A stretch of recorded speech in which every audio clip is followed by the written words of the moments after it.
आज बात करते हैं वात्सल रथ के सम्राट कवि सूरदास के संबंध में।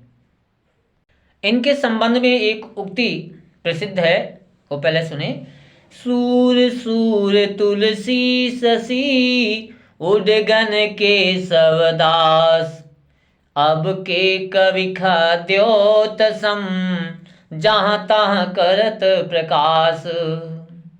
तो जो ये पंक्तियां हैं इसमें तुलसीदास को चंद्रमा, केशवदास को नक्षत्र और अन्य कवियों को जुगनियों की उपमा देते हुए सूरदास को साहित्य के महाप्रकाश का प्रचंड आभा और प्रतिभा वाला सूर्य बताया गया है। ऐसे महासूर्य की बात करने जा रहा हो।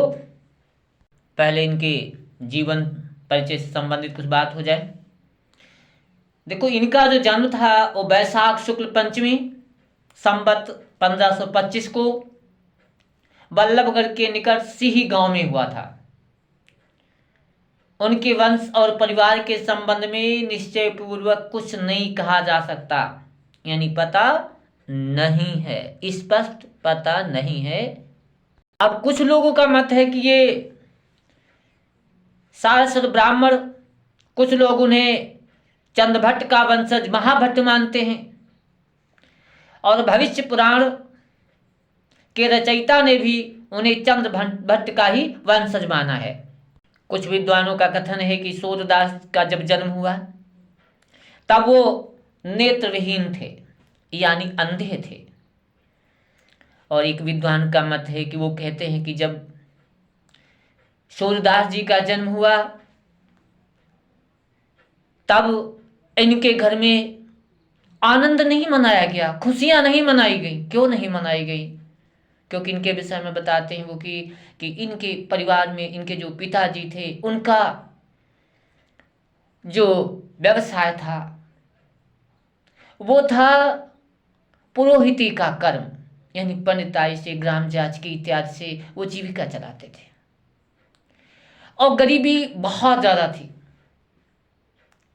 कहते हैं कि जब इनका जन्म हुआ दुखी इस बात से हुए विशेषता क्योंकि अंधे थे। जन्म तो हुआ लेकिन बच्चा कैसा हुआ? अंधा हुआ। इससे बहुत परेशान हुई।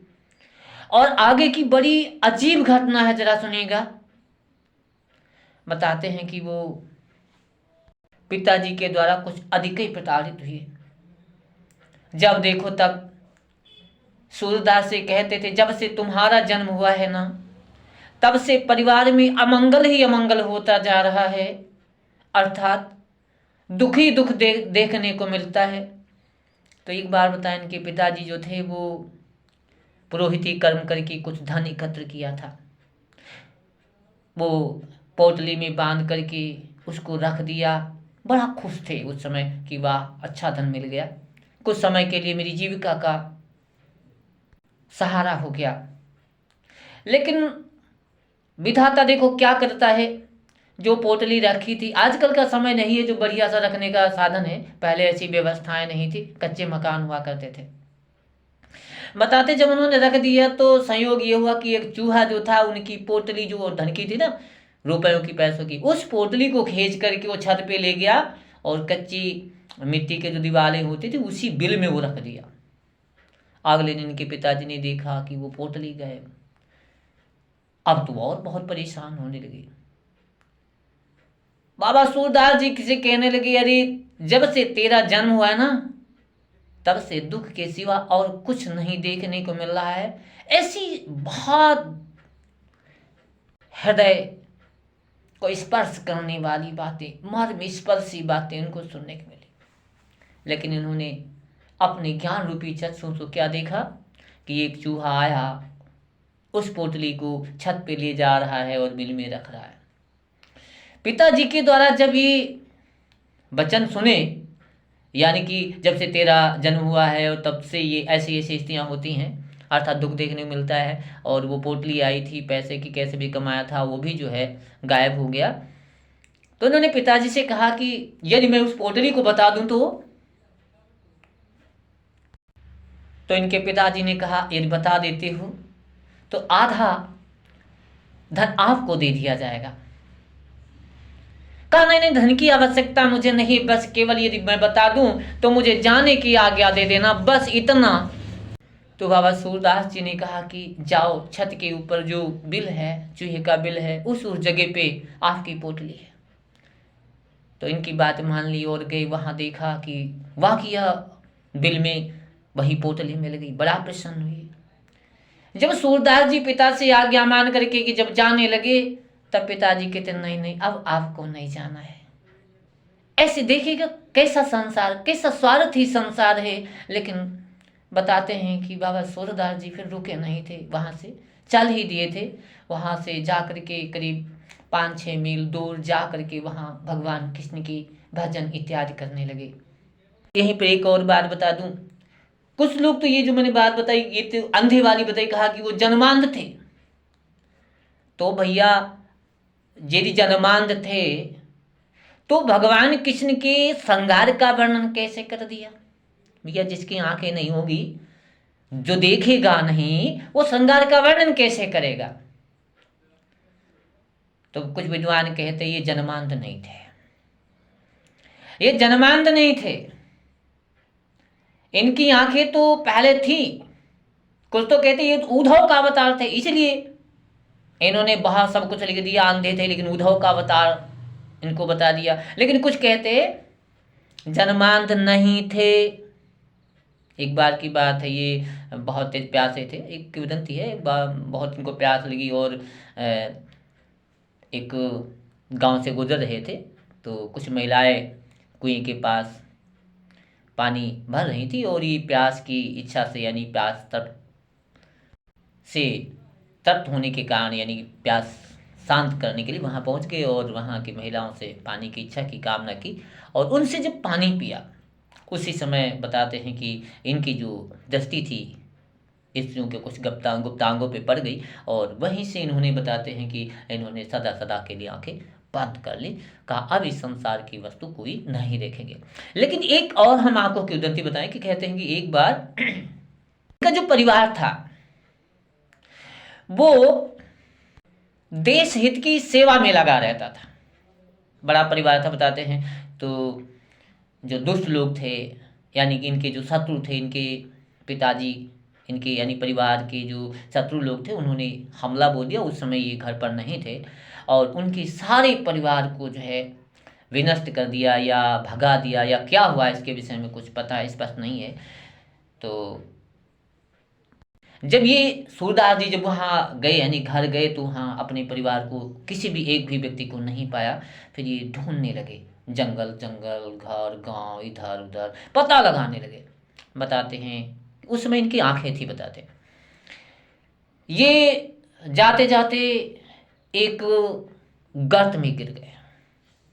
अंधेरा था, एक गर्त, यानी गर्त कहते गड्ढे को, और कहीं कहीं पर तो ये भी बात कहते कि कुएं में गिर गए। वही गर्त मानी गड्ढा। एक गड्ढे में गिर गए, यानी कुआं बहुत गहरा था। गर्त जो गड्ढा था यानी कुआं था, उसमें गिर गए। बताते हैं कई दिनों तक वहीं ये पड़े रहे, बस भगवान की याद करने लगे, अपने परम पिता परमेश्वर की याद करने लगे। अब तो मेरा इस संसार में कोई नहीं है प्रभु, अब तो ही है। उस समय बताते हैं भगवान कृष्ण स्वयं वहां जा करके, अब ये तो आप समझते हो कि दिल से भगवान को पुकारोगे तो बिल्कुल वहां पहुंचेगा। बताते भगवान कृष्ण स्वयं वहां पहुंचे थे, इनको निकाला था। और जब निकाला तो सूरदास जी ने जब कृष्ण के दर्शन किए, अपने परमपिता परमेश्वर के दर्शन किए, फिर कृष्ण ने कहा और बताओ ये आपकी इच्छा क्या है? तो बताते हैं कि सूरदास जी ने कहा जब आपके दर्शन कर लिए तो इस संसार में कोई वस्तु हमारी अब देखने के लिए लायक नहीं। अब इन आंखों से अब कोई और वस्तु देखने की कोई इच्छा कामना नहीं है। बताते हैं सदा सदा के लिए फिर वही आंखें अपनी ब्रेक कर ली, यानी बंद कर ली। जन्मांध ना होने का एक और भी प्रमाण आपको बताएं भाई। ये जो मैं बता रहा हूँ अलग अलग विद्वानों का मत है। एक विद्वान कहते हैं कि ये एक बार अकबर बादशाह के दरबार में गए। वहाँ जो कृष्ण के यहाँ रहने वाली एक ललिता नाम की गोपी थी, वही अकबर बादशाह के दरबार में थी। वो सूरदास जी से कहने लगी एक लाइन है, जरा समझिए। उधा तुम आए श्याम कहाँ, अरे उधा तुम आए श्याम कहाँ, अरे उधा तुम तो आ गए हो, लेकिन मेरा प्यारा श्याम कहाँ है, कृष्ण कहाँ है, ये बता दो। तो इस बात से, इस लाइन से स्पष्ट होता है कि ये किसका अवतार थे, यानी उद्धव का अवतार थे। अरे भैया, जो उद्धव कृष्ण के साथ सदा रहा है, अब वो तो भगवान की हर लीला का, हर चीज का वर्णन कर सकता है। एक और बात बताऊं अंधे की। एक बार ये भगवान कृष्ण की भजन करते करते करते करते इतना आनंद में डूब गए कि भगवान कृष्ण को आना पड़ा और राधा को भी आना पड़ा। और जैसे बाबा ने ज्ञान चक्षुओं से कृष्ण के दर्शन किए और जैसे ही इनके समीप कृष्ण पहुंचे और जैसे चरण स्पर्श किया, बड़ा आनंद हुआ। फिर राधा पहुंचे इनके पास, राधा के भी चरण स्पर्श किए। उसी समय क्या हुआ, राधा की पायल इनकी हाथ लग गई, यानी कि कुछ ढीली हो या जैसा कुछ रहा हो, इनके हाथ में रह गई। राधा कहने लगी, बाबा ये पायल तो मेरी है, मौके दे दो। बाबा सूरदास जी कहने लगे, मेरे आंखें तो है नहीं, जब मेरे आंखें नहीं तो मैं देख नहीं सकता ये तेरी है या कृष्ण की है, पहले देख तो लूं ये तेरी है या। तो बताते हैं राधा जी ने स्वयं इनके ऊपर कृपा की, इनको नेत्रयुक्त कर दिया। अंधे थे, लेकिन जैसे हाथ इनके सर पे फेरा, बताते वैसे ही इनके नेत्र खुल गए। और जब नेत्र खुल गए, बताते तो राधा के दर्शन किए, कृष्ण के दर्शन किए, युगल के जैसे दर्शन किए। दर्शन करके आनंद की अनुभूति हुई, प्रेम में डूब गए। राधा ने कहा, और क्या इच्छा है? कहा, मां हे राधे, हे कृष्ण, अब मेरी एक ही अभिलाषा है, जैसी मेरी आंखें थी वैसे फिर हो जाएं, क्योंकि इस संसार जब आंख की रूह को देख लिया है, ऐसी मनोहर सुंदर स्वरूप को देख लिया है, तब अब इस संसार में मेरे लिए कुछ भी देखने योग्य नहीं है। बस आपकी झांकी देखकर, आपके दर्शन देख कर करके बस मैं तृप्त हो गया। बस अब मेरी आंखें जैसी थी वैसी हो जाएं, अर्थात मैं जन्मांध हो जाऊं। बताते पुनः जन्मांध, जन्मांध मतलब ये कह गया यानी अंधे हो जाओ, जैसे जन्मांध थे ना, इसीलिए मैं ये भी बोल गया कि जन्मांध की बात। अब पूर्णतः यह स्पष्ट नहीं कर सकते भाई कि जन्मांध थे अथवा नहीं थे। अब इसके संबंध में जो जो बातें मिली वो मैंने आपको बता दी। अच्छा, इसके आगे की कुछ विशेष बातें हैं वो सुनिएगा। पहले इनकी कृतियों के विषय में बताते थोड़ा सा। तो इनकी जो 3 कृतियां हैं, सूर सारावली है, साहित्य लहरी है और सूर सागर है। वैसे और भी हैं जो प्रामाणिक मानी जाती हैं, जो विशेष हैं वो मैंने बता दिया आपको। बाबा सूरदास जी जब अपने आराध्य भगवान कृष्ण का भजन करते थे, यानी आराधना करते थे, याद करते थे, तो जरा देखिएगा किस प्रकार से याद करते थे, सुनिएगा 2 लाइनें। हमारे निर्धन के धन राम, हमारे निर्धन के धन राम।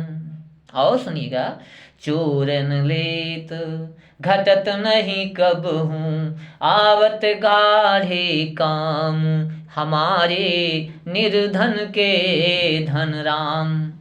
और जल नहीं बूढ़त अगिन न दाहत, है ऐसो हरि नाम, है ऐसो हरि नाम। बैकुंठ नाम सकल सुखदाता, सूरदास सुख धाम, हमारे निर्धन के धन राम। अब आप सोचेंगी कृष्ण की आराधना कर रहे थे तो भाई राम शब्द का क्यों उच्चारण किया? अरे भैया, यही नहीं, यदि हम बात करें मीरा की, तो मीरा ने भी राम शब्द का ही उन्होंने भी इस्तेमाल किया है, यानी उच्चारण किया है। देखिए एक लाइन उनकी भी जरा पढ़ता हूँ, सुना रहा हूँ, सुनिएगा। पायो जी मैंने राम रतन धन पायो, पायो जी मैंने राम रतन धन पायो। खर्चे नहीं चोर नहीं लेवे, दिन दिन बहत सवायो, पायो जी मैंने राम रतन धन पायो। देखिएगा राम शब्द दोनों में प्रयोग किया, क्यों किया भैया? देखो सुन लो,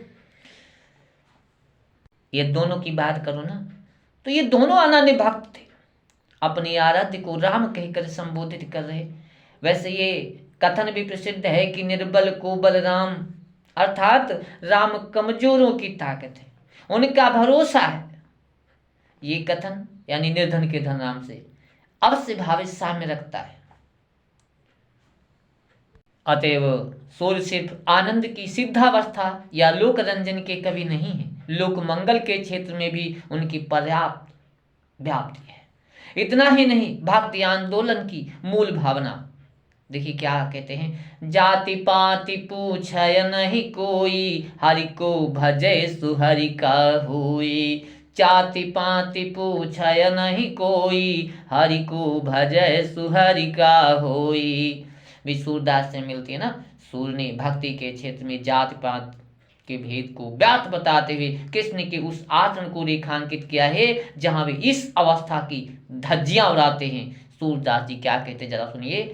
काहू के कुल तनन विचारत, काहू के कुल तनन विचारत, अविगत की गति कहत परत है, अविगत की गति कहन परत है, व्याध जामिल तारत। अरे कौन जाति अरि पाति विदुर की, ताही के पग धारत। और भोजन करत मांगी घर उनके, भोजन करत मांगी घर उनके, राजमान मद टारत, काहू के कुल तनन विचारत। इन्होंने भी जाति पात का विरोध किया। जो ईश्वर है यानी भगवान है परमात्मा, वो जाति पात का जो है ध्यान नहीं करता।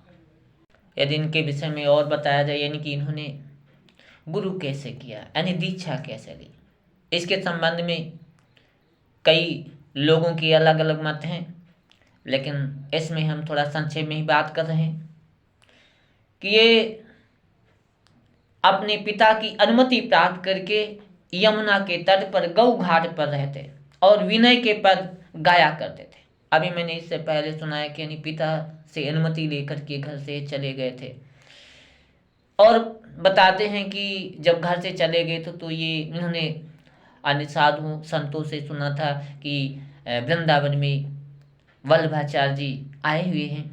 तब इनके मन में जिज्ञासा हुई और उनसे मिलने के लिए गए और वहाँ ही उन्होंने दीक्षा उनसे ली थी। इसके बाद वल्लभाचार्य जी ने उन्हें अपने साथ ले गए और गोवर्धन पर स्थापित मंदिर में अपने आराध्य श्रीनाथ जी की सेवा में कीर्तन करने के लिए नियुक्त कर दिया। सूरदास जी नित्य नया पद बनाकर और इकतारी पर गाकर भगवान की स्तुति किया करते थे। सूरदास जी का जो बाल वर्णन है बड़ा अद्भुत है। उनके गुरु वल्लभाचार्य मुख्यतः बालकृष्ण के उपासक थे। वल्लभ संप्रदाय के मंदिरों में बालकृष्ण की ही पूजा की जाती है। अतः हो सकता है कि इसी से प्रेरित होकर सूर जी यानी सूरदास जी बाल लीला वर्णन की ओर आए हों। उनके सूर सागर में बाल लीला के पद सर्वाधिक है। इससे भी पता चलता है कि इस क्षेत्र में सूर का मन खूब रमा है। सूर की बाल लीला की विशेषता है कि कृष्ण वहाँ एक सामान्य बालक हैं और यशोदा एक सामान्य माता है। शिशु अवस्था से लेकर किशोर वयस तक आने में कृष्ण की बाल लीलाओं का चरण दर चरण अत्यंत हृदयग्राही वर्णन किया है। शिशु कृष्ण और माता यशोदा के बीच सुलाने और जगाने की घटनाओं का जीवंत नाटकीय दृश्य आपको देखने को मिलता है इनकी रचनाओं में। तो यशोदा माँ किस प्रकार से इनको सुलाती है जरा देखिए लाइन। जसोदा हरि पालने झुलावे, जसोदा हरि पालने झुलावे, हल रावे दुल रावे मल रावे, जोई सोई कछु गावे। और जब ये घुटुओं से चलने लगते हैं तब क्या कहती है देखिएगा। शोभित कर नवनीत लिए, घुटुरुअन चलत रेणु तन मंडित, मुख दधिलेप किए। कैसी विचित्र बात है। और जब थोड़ा और बड़े हो जाते हैं तब देखिए क्या लिखते हैं। सिखवत चलन जसोदा मैया, अरबर आए करी पानी गहावत, डगमगात धरे पैया। कबहुक सुंदर बदन बिलोकत, और आनंद भरि लेत बलैया। कबहुक कुल देवता मनावत, चिरजीवह मेरो कुंवर कन्हैया। कबहुक बल को टेरी बुलावत, यही आंगन खेलो दो भैया। सूरदास स्वामी की लीला, अति प्रताप बिलसत नंदरैया। जब ये और बड़े हो जाते हैं, नटखटपन आ जाता है, तब देखो कैसे लिखते हैं। काहे को आरी करत मेरे मोहन, यो तुम आंगन लोटी।